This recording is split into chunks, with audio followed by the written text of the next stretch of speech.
ஜெபிப்போம். எங்களை நேசிக்கிற நல்ல தகப்பனே, ஒரே ஒரு வாழ்க்கை ஆண்டவரே, அதுவும் சீக்கிரத்திலே கடந்து போகும் என்று நாங்கள் பார்க்கிறோம். நீர் எங்களுடைய தகப்பன், எங்களோடு பேசிக்கொண்டிருக்கிற சர்வ வல்லமையுள்ள தெய்வம். அப்பா, நீர் எங்களோடு கூட இடைப்படும். இந்த வேளையில நாங்கள் உம்முடைய வசனத்தை குறித்து தியானிக்கும் போது ஆண்டவரே, நீர் எங்களுக்கு உதவி செய்யும்படியாய் ஜெபிக்கிறோம். நாங்கள் இந்த வார்த்தையை கேட்கிறவர்கள் எங்கிருந்தாலும் ஒரே குடும்பமாய் இருக்கிறோம் ஆண்டவரே. எங்களை அப்படியாக நீர் இணைத்திருக்கிறீர். உத்தமர்களாய் எங்களை தேர்ந்தெடுத்திருக்கிறீர் ஆண்டவரே. நன்றி செலுத்துகிறோம். அநேக காரியங்கள் எனக்கோ எங்களுக்கோ தெரியாமல் இருக்கலாம் உடைய இரத்தத்தை குறித்து ஆண்டவரே. த பிளஸட் ப்ரேயர் ஸ்டெப்ஸில் ஆண்டவரே, நீர் இவைகளை ஆழமாக எங்களுக்கு கற்றுக் கொடுத்து கொண்டிருக்கிறேன். இன்றைக்கும் ஆண்டவரே, நாங்கள் இதுவரை கற்றிராத காரியங்கள் ஏதாயிலும் இருக்குமானால் ஆவியானவர் இந்த வேளையில் என் ஆவியோடு என் நாவோடும் ஆண்டவரே, இந்த சபைக்கு இந்த வார்த்தையை கேட்கிற ஒவ்வொருவருக்கும் நீர் பேசும்படி அடியனை ஒப்புக் கொடுக்கிறேன். என்னுடைய பாவங்கள் குற்றங்களை நீர் மன்னித்து நீர் எழுந்தருளும்படியாய் ஜெபிக்கிறேன். ஆசீர்வதியும். மீட்பெரும் இரட்சகருமாகிய இயேசு கிறிஸ்துவின் மூலம் ஜெபம் கேளும் எங்கள் ஜீவனுள்ள நல்ல பிதாவே, ஆமென். பிரியமானவர்களே, நாம் அருமையான ஒரு தலைப்பிலே சிந்தித்துக் கொண்டிருக்கிறோம். The blessed prayer steps. Hallelujah. ஆசீர்வாதமான ஜெபப்படிகள். அப்போ நிறைய பேர் சொல்லுவோம், ஸ்டெப் நம்பர் 1 ஏறிட்டேன், ஸ்டெப் நம்பர் 2 ஏறிட்டேன், ஸ்டெப் நம்பர் 3. அந்த மாதிரி இல்லை. சில நேரங்களில் நான் அடிக்கடி இந்த ஆரம்பத்தில் சொல்லுகிறது உண்டு, நான் ஏதோ ஒரு புது மெத்தடெல்லாம் டீச் பண்ணல. அப்படி யாரும் டீச் பண்ணவே முடியாது. ஆமென். ஆவியானவர் பல நேரங்களில் பல வழிகளிலே நடத்துகிறார். நான் ஏன் இதை சொல்லுகிறேன் என்றால், நான் சில மாதங்களுக்கு முன்பதாக நான் அமெரிக்க ஐக்கிய நாட்டில் இருந்தேன். அப்பொழுது சியாட்டில் நகரத்திலே தள்ளி அந்த ஓரிகன் பக்கத்தில் ஒரு பீச்சுக்கு நான் போயிருந்தேன். You will not even believe. நான் அந்த பீச்சில் இருக்கிறேன், எல்லாரும் விளையாடி கொண்டு இருக்கிறார்கள். அந்த நேச்சரை பார்த்தோன்னே tears started coming in my eyes. எப்படி தேவன் படைத்திருக்கிறார் என்ற மகிமை. அல்லேலூயா. நான் கற்பனை பண்ணி பார்த்தேன். ஒரு பக்கெட் தண்ணியை உருவாக்கின ஆளுக்கே நம்ம அவ்வளவு கனமும் மரியாதையும் கொடுத்தாகணும். கோடிக்கணக்கான டன்கள் கொண்ட வாட்டர், அதனுடைய அழகு என்ன, கலர் என்ன, வானம் என்ன, கிளைமேட் என்ன, இதையெல்லாம் நான் ஒவ்வொன்றையும் யோசிப்போம். ஒரு சின்ன மணல் அப்படின்னு நான் டீட்டெயிலை பார்க்குறேன்.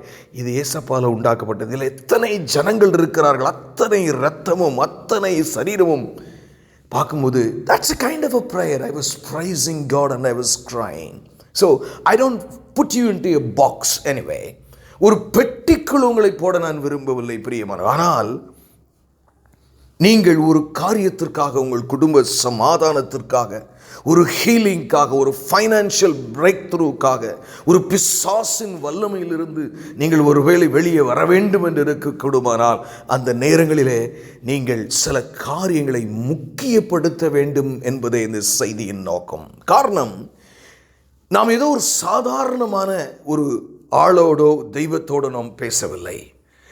வானத்தையும் பூமியும் உண்டாக்கும். உங்கள் முன்னாடி இப்போ நீங்கள் எல்லாரும் ஒரு இடத்துல இருக்கீங்களே, நீங்கள் தொடுற, முகர்ந்து கொள்ளுகிற, பார்க்கிற, எத்தனை மைல் தூரத்தில் மலை மேலே நீங்கள் பார்க்க, அத்தனையும் படைத்தவர். ஒருவேளை நீங்கள் இருட்டில் வெளியில் நின்னீங்கன்னா, அப்படி ஆகாயத்தை பார்த்தீங்கன்னா, கோடி கோடியான நட்சத்திரங்கள் அனைத்தையும் படைத்தவர். ஹல்லேலூயா. He is not an ordinary person. உலகத்தில் உள்ள அத்தனை மனிதர்களையும் படைத்தவர். பரலோக ராஜ்யத்தில் உண்டான அத்தனை தூதர்களையும் படைத்தவர். ஏன், தள்ளப்பட்டு போன சாத்தான் அத்தனையும் அவன் தூதனாக ஒழுங்காக இருக்கும் பொழுது எல்லாவற்றையும் நேர்த்தியாய் படைத்த தேவன் இன்றைக்கும் ஒரு ஆளுகை செய்கிறார். அல்லேலூயா. He is not an ordinary God. ஆமென். பிரியமானவர்களே, அவருக்கு முன்பாக நிற்பதற்கு எந்த தகுதியும் நம்மிடத்தில் இல்லாதிருக்கும் பொழுது அவருடைய இரத்தத்தினாலே நாம் தகுதியை பெறுகிறோம். ஆமென்.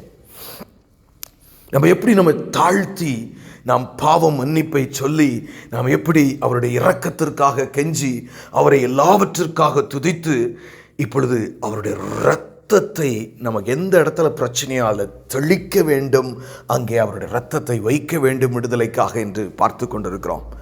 இப்போ ரத்தத்துக்குள்ளே நிற்கிறோம். ஹல்லேலூயா. What a privilege. நாம் நேற்றைய செய்தியின் ஆழத்தை நீங்கள் கண்டீர்கள். ஹல்லேலூயா. இந்த இரத்தம் உங்களை கிறிஸ்துவின் இரத்தம், பிதாவின் சிங்காசனத்தின் சமீபமாக இருக்கிறீர்கள். என்ன ஒரு பியூட்டிஃபுல் வேர்ட். உங்களுக்கு மட்டும்தாங்க அது. Only for you are alone eligible for that. Not even the prime ministers of many countries.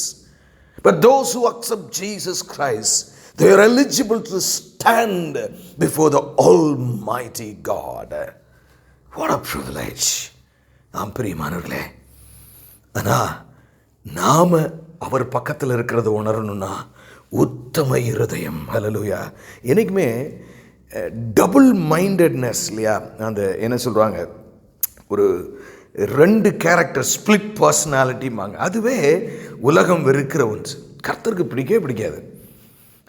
நம்ம நாக்கில் ஒன்று, இருதயத்தில் இன்னொரு சிந்தனை.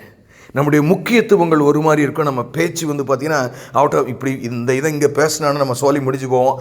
ஆனால் நம்ம வேறு மாதிரி பேசிட்டு போவோம். ஆனால் நம்ம காரியத்தை பார்த்துட்டே இருப்போம். இப்படி டபுள் மைண்டட்னஸ்லாம் ஆண்டவர் பிடிக்கவே பிடிக்காது. களைந்து போடுங்கள் பிரியமானவர்களே. ஏன் சொல்லுகிறேன் என்றால், உங்களுக்கு ஒரு பெரிய ப்ரிவிலேஜ் உங்களுக்கு கொடுக்கப்பட்டிருக்கிறது. என்ன ப்ரிவிலேஜ்?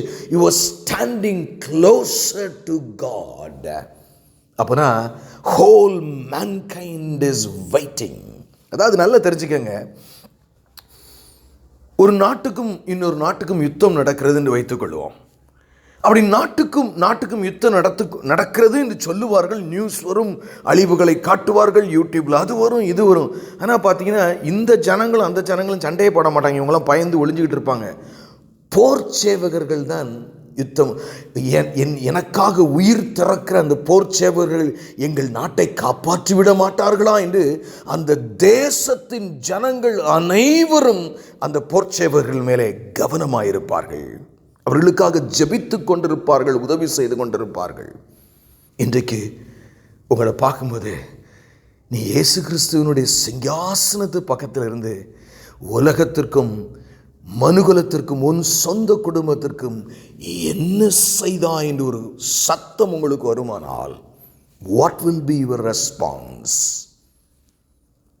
நான் இயேசு கிறிஸ்து பக்கத்தில் இருந்து என் குடும்பத்துக்காக எல்லாம் நல்லதை வாங்கி நான் நல்ல சந்தோஷம் வருது அப்படி சொல்லுவோமா பிரியமானவர்களே? பிறருக்காக வாழ்வது தானே கிறிஸ்தவ வாழ்க்கை. நான் உங்களை ஒரு முட்டாளாக போக வேண்டும் என்று சொல்லவில்லை. எனக்கு அருமையான தேவஜனமே, இந்த இரத்தம் எவ்வளவு சமீபமாய், தேவனுக்கு சமீபமாய் இருக்கிற நான் அவரை துதித்து கொண்டே இருப்பேன் என்று நீங்கள் சொல்லலாம். ஒருவேளை நீங்கள் you may be going through a chemo treatment for cancer, whatever it is. Lord, maybe my problem is so great. என்னுடைய பிரச்சனைகள் மகா பெரியதாக இருக்கிறது. ஆனாலும் நீர் என்னை உம்முடைய குமாரன் பிதாவின் அருகாமையில் என்னை கொண்டு போய் விட்டதற்காக உமக்கு ஸ்தோத்திரம். Are you praising like that? நீங்கள் அப்படி தேவனுக்கு நன்றி செலுத்துகிறீர்களா? இல்லாவிட்டால் எப்பவுமே இந்த உலகப்படியான அது கிடைத்து விட்டது, இது வந்து விட்டது, இது, that is not the higher standard of Christian life. இன்றைக்கு சபைகளில் அவைகள் தான் போதிக்கப்படுகிறது என்று நான் பரிதபிக்கிறேன். Your spiritual standing is so great. வானத்தையும் பூமியும் உண்டாக்குனவருக்கு அருகாமையிலே கர்த்தர் உங்களை கொண்டு வைத்திருக்கிறார். அதைத்தான் நம்ம முதல்ல பார்த்தோம். இன்றைக்கு நம்ம பார்க்க போகிற 2வது ஒரு பாயிண்ட். ஹல்லேலூயா. கவனம் பிரியமானவர்களே, இது இஸ்ரவேலின் தேவனுடைய வார்த்தை, மாறாத வார்த்தை, இருபுறமும் கருக்குள்ள பட்டயமான வார்த்தை. அது புறப்பட்டு போய் தன் காரியத்தை செய்யாமல் திரும்பி வராத வல்லமையுள்ள கர்த்தரின் வார்த்தை. ஆமென். 2வது காரியம், அந்த இரத்தம் உங்களுக்கு என்ன செய்யும் தெரியுமா? We receive forgiveness of sin. இந்த ஒரு சென்டென்ஸை தாங்க நீங்கள் தியானிக்க போகிறோம். இந்த கிறிஸ்து இயேசுவின் இரத்தத்தினால் என் பாவங்கள் மன்னிக்கப்பட்டு நான் மீட்கப்பட்டிருக்கிறேன். பாவ மன்னிப்பு. நம்ம என்னைக்கா யோசிச்சு பாருங்களேன், இந்த பாவமணி யாருக்கு ஏவா? நிறைய பேர் இன்னைக்கு வாலிபர்கள் கேட்பாங்க, இயேசுவை யாரையா எனக்காக போய் மரிக்க சிலுவையில் யாரை கஷ்டப்பட சொன்னா? நானா கேட்டேன்? சிலர் அப்படி கேட்குறாங்க. ஆனால் விசுவாசிகளே நாம் இதெல்லாம் தெரியும்.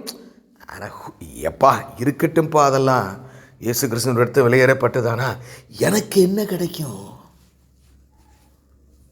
உலகப்படியா எனக்கு என்ன கிடைக்கும் என்று பரிதாபமாய் வாழ்கிற விசுவாசிகள். அப்படி இருக்கக்கூடாது. நம்ம we receive the forgiveness of sin. வசனம் என்ன சொல்லுதுன்னு பார்ப்போம். ஹல்லேலூயா. எபேசியரின் புஸ்தகம் 1ஆம் அதிகாரம் 7ஆம் வசனம். ஹல்லேலூயா. நம்ம என்னதான் நினைச்சாலும் ஆண்டவருடைய வார்த்தை அவருடைய இரத்தத்தை குறித்து என்ன சொல்கிறது என்று பாருங்கள். எபேசியர் 1ஆம் அதிகாரம் 7ஆம் வசனம் வாசிக்கிறேன், கவனமாய் கேளுங்கள். அவருடைய கிருபையின் ஐஸ்வரியத்தின்படியே இவருடைய, அதாவது கர்த்தராகிய இயேசு கிறிஸ்துவுடைய இரத்தத்தினாலே பாவம் மன்னிப்பாகிய மீட்பு இவருக்குள் நமக்கு உண்டாயிருக்கிறது. வெளியே இல்லைங்க. பாவம் மன்னிப்பாகிய மீட்பு. மீட்புன்னு ரிடம்ஷன். அது எப்படின்னா, ஒரு பெரிய வியாதி டிரான்ஸ்பிளான்ட் பண்ணுறதுக்கு ஒரு ஆஸ்பத்திரியில் போய் ஒருத்தர் விவரம் இல்லாமல் சேர்ந்துட்டார். அவன் கடைசியில் பில்லை போட்டு கொடுக்குறான் 3 கோடி. என்னடா செய்ய, பில்லை கட்ட முடியுமா என்னன்னு சொல்லி கலங்கி அவர் வெளியில் வரும்போது அந்த ரிசப்ஷனில் நீங்கள் போகலாம் சார் அப்படின்னாங்கன்னா, என்னம்மா சொல்கிறீங்க, நான் 3 கோடி பில்லை கொடுத்துட்டு நீங்கள் போகலாமா, உங்களுக்கு இன்னொருத்தர் பே பண்ணிட்டாருங்க. எனக்கு அருமையான தேவஜனமே, நான் சொல்கிற எக்ஸாம்பிள் ஒரு கேவலமான example compare to your standing in Christ. கிறிஸ்துவுக்குள் நீங்கள் மீட்பை பெற்றிருக்கிற காரியத்திற்கு நான் சொன்ன உதாரணம் ஒரு வெறும் சாதாரணமான உதாரணம். எனக்கு அருமையான தேவஜனமே, அவருடைய இரத்தத்தினால் நீ மன்னிக்கப்பட்டபடியினாலே நீ மீட்கப்பட்டிருக்கிறாய். You are redeemed from destruction. உண்மையிலே சொல்கிறேன், இந்த கிறிஸ்தவ வாழ்க்கையினுடைய மேன்மை நிறைய விசுவாசிகளுக்கு இந்த பூமியிலே தெரியணும் அப்படின்னு ஆண்டவர் நினைக்கிறாரு. ஆனால் அன்ஃபார்ச்சுனேட்டாக அந்த உலகத்தை முக்கியப்படுத்தி நிறைய விசுவாசிக்கு பரலோக ராஜ்யத்துக்கு போன பின்னாடி இவ்வளவு மேன்மையா, இதைத்தான் சொன்னீங்களா, ஐயோ நான் இப்படி உலகப்படியா ஆசையிலேயே கவலையிலேயே வாழ்ந்து முடிச்சிட்டனே, வாழ்க்கையை நேரத்தெல்லாம் வீணாக்கிட்டனே என்று சொல்லுவீர்கள் பிரியமானவர்களே. எஸ், ஹல்லேலூயா. மீட்கப்பட்டிருக்கிறீர்கள். கேட்கணும் நீ ஆண்டவர்கிட்ட, நான் மீட்கப்பட்டிருக்கிறேன் என்றால் எதிலிருந்து நான் மீட்கப்பட்டிருக்கிறேன், எதிலிருந்து நான் மீட்கப்பட்டிருக்கிறேன். எனக்கு அருமையான தேவஜனமே, நான் என்னத்தை சொல்லுவேன், எவ்வளவு பெரிய மேன்மை, எவ்வளவு பெரிய மேன்மை. அதாவது நான் என் பெண் எடுத்து சரி கொஞ்சம் டீட்டெயில்டா எப்படி அப்படின்னு இந்த மீட்கப்பட்டிருக்கிற காரியத்தை மட்டும் பார்த்தா கிட்டத்தட்ட ஒரு 20 காரியத்திற்கு மேலே ஆவியான அப்படி சொல்ல நான் எழுதி கொண்டே இருக்கிறேன் பிரியமானவர்களே. அறியவில்லையோ என் ஜனமே, இந்த மேன்மையை நீங்கள் உணரவில்லையோ? எதற்காக நாம் கவலைப்படுகிறோம்? ஏன் கவலைப்படுகிறோம்? என் இயேசுவின் சிங்காசனத்தின் அருகாமையில் நான் நிற்கிறேன். நான் மீட்கப்பட்டவள், நான் மீட்கப்பட்டவன். I am redeemed. Hallelujah. எனக்கு அருமையான தேவஜனமே, இந்த கர்த்தராகிய இயேசு கிறிஸ்துவின் மூலமாய், இந்த இரத்தத்தின் மூலமாய் இந்த மீட்புனா you are saved from curse. சாபத்திலிருந்து உங்களை மீட்டிருக்காருங்க. Hallelujah. யாராவது சாபம் அப்படின்னு சொன்னால் அவங்க கிறிஸ்துவுக்குள்ளே வந்துட்டாங்கன்னாலே போதும், அந்த உண்மையான சாபம் அவர்களை நீங்கும். ஹல்லேலூயா. அதுதான் வேதாகமம் சொல்லுகிறது, அவருடைய இரத்தத்தினாலான புது உடன்படிக்கை. ஆமென். புது உடன்படிக்கை பிரியமானவர்களே. There is a new covenant. ஹல்லேலூயா. புது உடன்படிக்கை என்று வேதம் சொல்லுகிறது.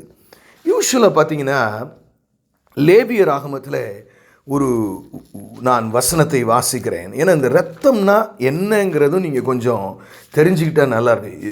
லேவியர் ஆகமும் 17ஆம் அதிகாரம் 11ஆம் வசனம். நல்ல கவனிங்க. லேவியர் ஆகமும் 17ஆம் அதிகாரம் 11ஆம் வசனம். மாமிசத்தின் உயிர் இரத்தத்தில் இருக்கிறது. மாமிசத்தின் உயிர் எதில் எங்கே இருக்கா? உங்கள் உயிர் எதில் எங்கே இருக்குது? இருதயத்தில் இருக்குது அப்படின்னு சொல்லுவோம். உண்மைதான். அது எங்கே இருக்குன்னு யாருக்கும் தெரியாது அப்படின்னு எடுத்துக்கிட்டாலும் சரிதான். ஆனால் வேதம் சொல்லுது உங்கள் ரத்தத்தில் தான் உயிர் கலந்துருக்குமா. அல்லேலூயா. அதனால தான் பழைய ஏற்பாட்டு காலத்தில் ஆண்டவர் ஜனங்களுக்கு சொன்னார், நீ ரத்தத்தை குடிக்காதன்னாரு, சாப்பிடாதன்னாரு. அது உயிர், ஒரு மிருகத்தினுடைய உயிரை நீ குடிக்காத என்று சொன்னார். அல்லேலூயா. ஆனால் புது உடன்படிக்கையிலே கிறிஸ்துவினுடைய ரத்தம் அவருடைய உயிர், பிதாவினுடைய உயிர் நாடி இயேசு கிறிஸ்து அதையே உங்களுக்காக கொடுத்துட்டாருங்க. பிதாவின் அன்பை காட்டிலும் மேலான அன்பு உலகத்தில் இல்லை. தன் சொந்த குமாரன் என்றும் பாராமல் அவரே நமக்கு தந்தருளி இருக்கிறார். பிரியமானவர்களே, for God so loved the world that whosoever believeth in him should not perish but I have eternal life. அவரை விசுவாசிக்கிறவன் எவனோ அவன் கெட்டு போகாமல் நித்திய ஜீவனை அடையும்படி அவருடைய குமாரனை தந்து இவ்வளவாய் உலகத்தில் அன்பு கூர்ந்திருக்கிறார். தான் உயிர் தம் பிள்ளையை உங்களுக்காக கொண்டிருக்காருங்க. இல்லைன்னா உங்களுக்கு மோட்சம் கிடையாதுங்க. முதல் காரியம், இந்த ரத்தம் உங்களுடைய சாபத்தினா உங்களுக்கு அப்பப்போ ஒரு சின்ன சிந்தனை வருதுல, ஒரு சின்ன பிரச்சனைகள் வரும்பொழுது ஏதோ ஒரு சாபம் எனக்குள்ளே இருக்கிறது நீங்கள் நினைக்கிறீங்களே, பிசாசு ஆமாம் ஆமாம் உனக்கு இன்னும் சாபம் இருக்குது, இன்னும் அது இருக்குது போல, இன்னும் இன்னும் இன்னும் இன்னும் உபவாசம் பண்ணு, இன்னும் கத்து, இன்னும் ஆவியில நிரம்பு. Bible doesn't say that. அவருடைய ரத்தம் உங்களுடைய சாபத்தில் இருந்து நீக்கி இருக்கிறது. பிரியமானவர்களே, ஹல்லேலூயா. Are you not happy with that? ஆமென். நிறைய பேர் நம்ம சாபம்னு ஒன்று எது இந்த உலகத்தில் வர்ற பிரச்சனையை மட்டும் சொல்லி eternally you are saved. தேவ சாபம் மனிதனை நரகத்தில் தள்ளும். ஹல்லேலூயா. அப்போ first of all this blood has the power to save you from curse. அது மாத்திரமல்ல பிரியமானவர்களே, ஆமென் ஆமென் ஆமென், it saves you from hell. இந்த ரத்தம் மீட்கப்பட்டிருக்குன்னு சொன்னேன் இல்லையா, ஒரு வார்த்தை தான் இன்றைக்கு நான் பிரசங்கிக்க போகிறேன். The privilege of a Christian, the privilege of those people who are washed by his blood, அவருடைய இரத்தத்தினால் கழுவப்பட்டவர்களுடைய மகிமை. நரகம் இல்லை பிரியமானவர்களே உங்களுக்கு. Are you not happy? Are you not happy?